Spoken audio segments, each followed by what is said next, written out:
IVM.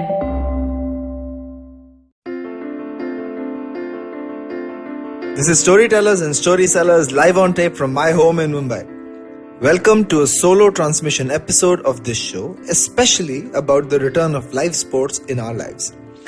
I've been itching to do another one of these solo transmission, single voice, no guest episodes ever since the first one I did earlier this year. But I'm glad I waited for the right time. And now with the powers that be bringing back live sports in our life, I want to talk to you about what's up with the show, what's up with IPL, about football, about WWE, the NBA. All of this and more on the other side of this short break. Don't go anywhere. And hey, you're worth it. Sachin Tendulkar, Virat Kohli, Don Bradman, and now Cyrus Brocha. Okay, probably not in the right company. I mean, Don Bradman is Australian. But it's called Cyrus Says, a wonderful show about everything. Find the show on the IVM Podcast app, ivmpodcast.com, or wherever you listen to podcasts. A lot has happened these past few weeks in the world and in my life and in the life of this show. So if you haven't been keeping up with all the episodes, here's a quick recap for you and a general update on life. The show was originally supposed to be a two-guest format to talk about the tension between the business and the creative aspects when it comes to entertainment. But when the pandemic started, I realized that it was just easier to do virtual episodes with one guest, and we changed the format a little to just have one guest on an episode and go a little more in depth, and thus not an interview was born.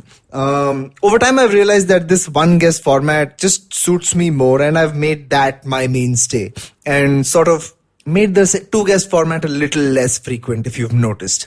While I love the two guest episodes, and I've done a couple of them even during the pandemic, it feels more important to be there in person when you have two guests, so that you're able to direct the conversation a little more and be able to read the verbal and non-verbal cues of my guests and sort of steer that conversation into an interesting direction. So while the lockdown continues, while I'm recording from home, I'm very happy with this sort of one guest tweak. And although I'll bring the two guest episodes back from time to time, I really hope you're enjoying Not an Interview.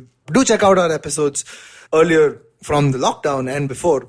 Very recently, I talked to network execs at Netflix and Sony about inclusivity and interactivity, respectively. I talked to Barkha Singh about personal branding, and to Gauri Devidayal from The Table about running a 5-star restaurant business. I also spoke to a really interesting storyteller, someone who does this for a living, called Rati. And Rati told me about how she's trained in 10 forms nearly of storytelling, and she's also a trained puppeteer.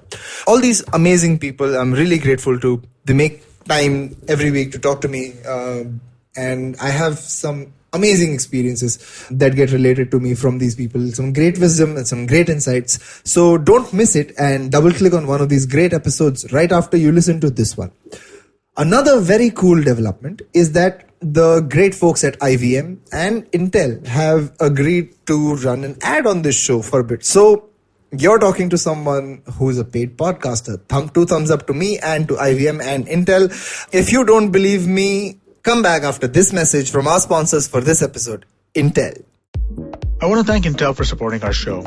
We're all loving working from home, but let's be honest, there are complications to this. For example, getting help from IT folks if your PC is down can be a challenge because you can't just walk up to the IT support desk anymore to get your issue sorted out. Well, you'll be happy to hear that I have a solution for all your work from home pains. The Intel vPro platform. The platform comes packed with Intel Active Management technology that lets your IT teams remotely manage your system, fix the problems even when the PCs aren't near them or are unresponsive, especially with the reduced desk site visits. So it means more time getting your work done and less time spent on getting support. What's more, the vPro platform also maximizes all your PC security, stability, and performance needs.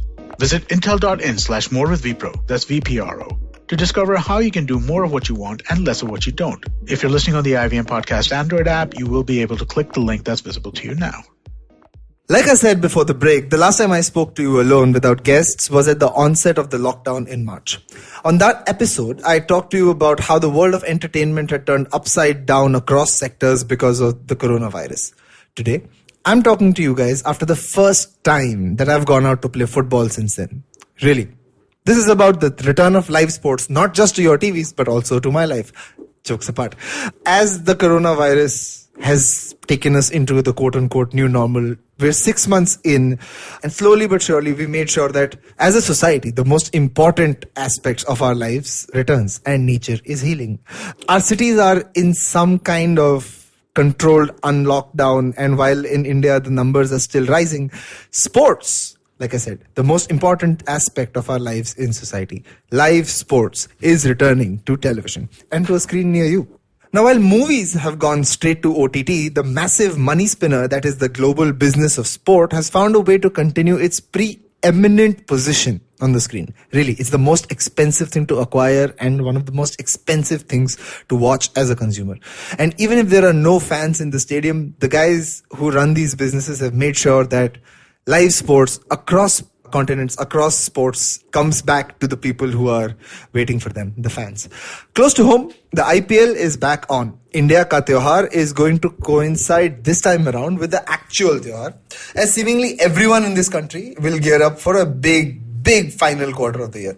It's been a hits and misses time for the IPL so far. Financially, the coronavirus and then the India-China standoff has caused great loss, right? Viewers had to pull out very late in the day, and the IPL was already going to lose lots of gate receipts because the tournament has shifted to the UAE. That's going to pinch a lot. That said, Dream 11, the fantasy gaming guys, they swooped in to clinch the title sponsorship for the IPL.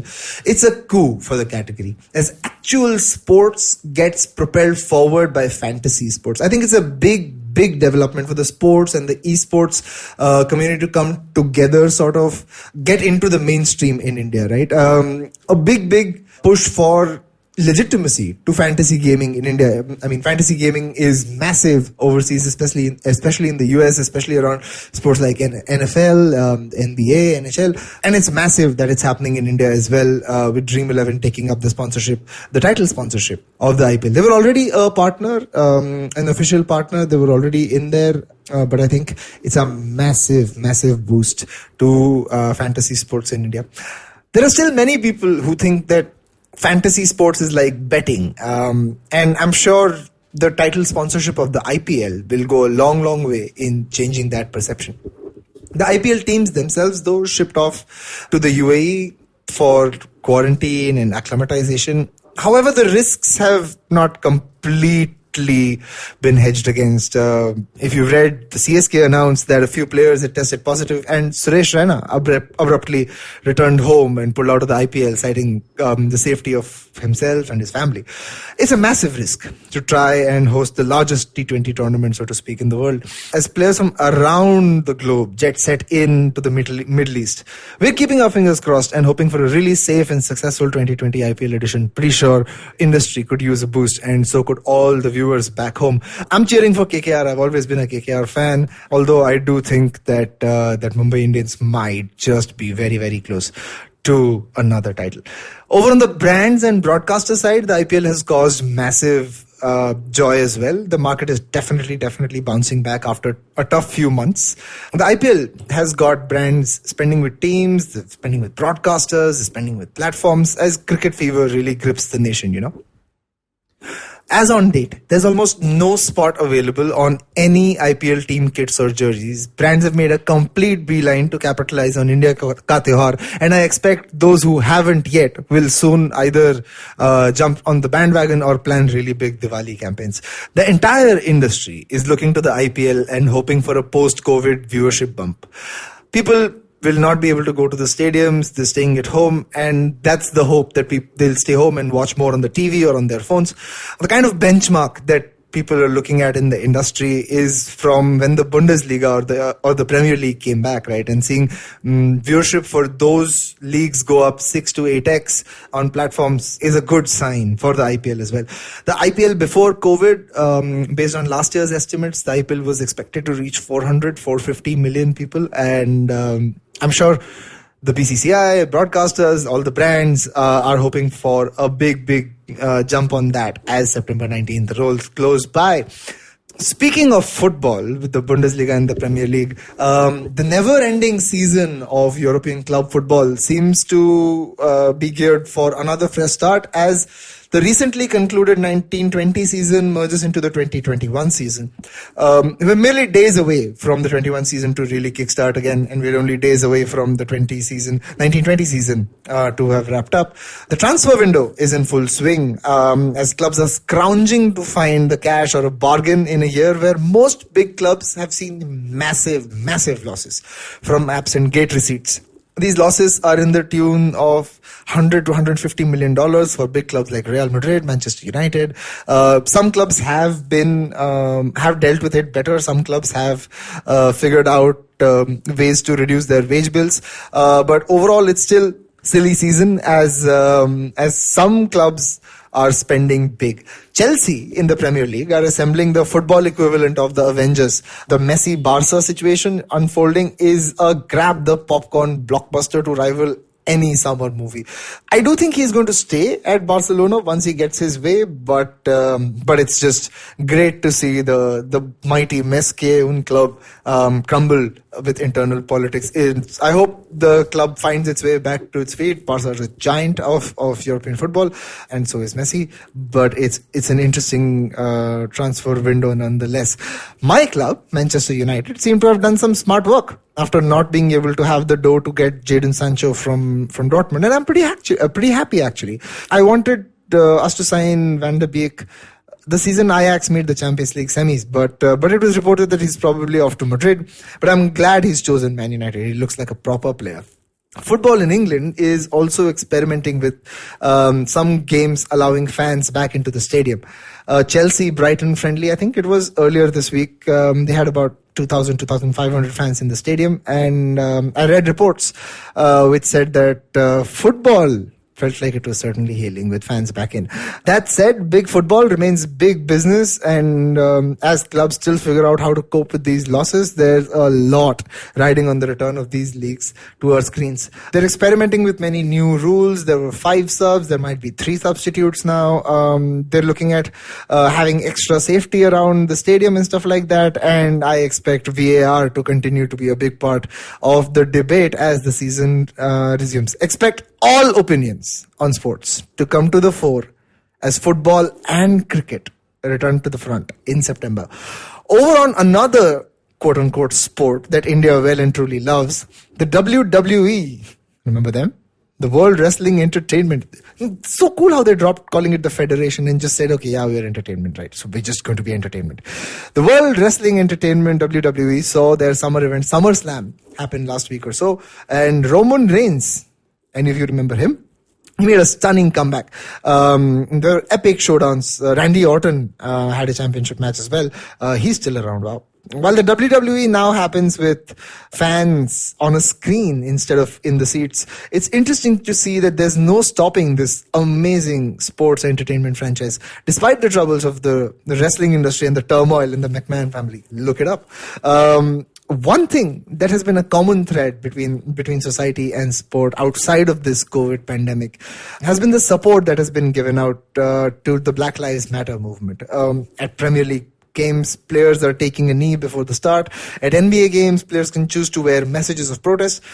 It's not much. It really isn't. Especially when we talk about the efforts that the organizations are taking, not the teams though. And it is very, very little, in the scope of the histories of racism and injustice. I'm very critical about how protests get co-opted into the mainstream tend to lose their edge. That said, it is heartwarming to see players stand up or take a knee. Nobody's forcing them, and they can choose to not do it. But these players, when they do it, when they're on their knees, when they take a knee or wear these messages, it really seems to mean something, and it seems to be an important symbol. It's something that I think the IPL maybe could learn from and address maybe casteism or women's safety or corruption maybe in this country. The symbolism of Black Lives Matter, of taking a knee, and of sports and revolt was taken up a level this week. 29-year-old black father Jacob Blake was shot 7 times in the back by police officers in a city called Kenosha in Wisconsin, the US. In response to this horrible act of police violence, the Milwaukee Bucks, the NBA team from Wisconsin, decided not to take the field for their playoff game against the Orlando Magic. It was a unique sports revolt, in the tradition of great black sportsmen in history. The Bucks took this decision completely on their own, completely spontaneously, refusing to play. They didn't consult with other teams. They didn't lawyer up. It was a spontaneous decision just not to play. Some people might say, so what? Why is this important? Well, because like movie stars or other storytellers, sports and sports people bring the world together. When sports is on, everybody watches, and everybody pays attention to what is essentially really just a meaningless game of catch or any other sport between 10 or 12 or 22 men or women. But we would pay attention as if it's the most important thing in the world, and which it may be when the game is on for that moment. But the actions of these athletes, they're a reminder that there are issues bigger and more important than scoring the last-minute jumper winner in Game 7 of the Eastern Conference Finals, or winning Mumbai Indians maybe the next title of the IPL. And so, for my recommendation on this episode, check out this book called The Revolt of the Black Athlete, a book by Professor Harry Edwards. Harry Edwards is the Professor Emeritus of Sociology at the University of California, Berkeley, and is widely regarded as the architect of the Olympic project for human rights movement. And for anybody who's been a quizzer or is into sports and history, he was the brains behind the Black Power Salute by Tommy Smith and John Carlos at the 1968 Mexico City Olympics. That's Revolt of the Black Athlete by Harry Edwards.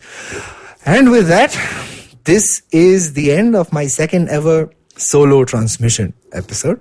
I hope you enjoyed listening to me talk about the return of live sports. I'm very excited. I played football, like I said, today after nearly 6 months. And while I've tried to do a little bit of working out during this time, I'm looking forward to a day of pain and waking up to a body that's getting older but still trying to make it with the young kids who play.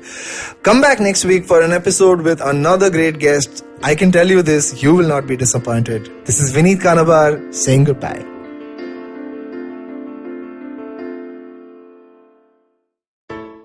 I hope you enjoyed that show. It's been a really fun week this week, as it is almost every week, but this week was particularly fun. Farmisha Honey was on Cyrus Says, great conversation over there. We had a crossover event. Vineet Kanabar, host of the Storytellers and Storytellers podcast, came on Uncle Please Sit. Really interesting conversation about the future of digital content. Besides that, it was the 50th episode this week of Agla Station Adulthood. Congratulations to Ritasha and Ayushi. But yeah, they're 50 episodes down. They had Rekha Jha as the guest on that show. On Advertising is Dead, Varun had the founders of Foxy Moron, Suvir Bajaj and Pratik Gupta on. Another really, really interesting conversation. So full of interesting conversations this week, and I hope to see you again next week.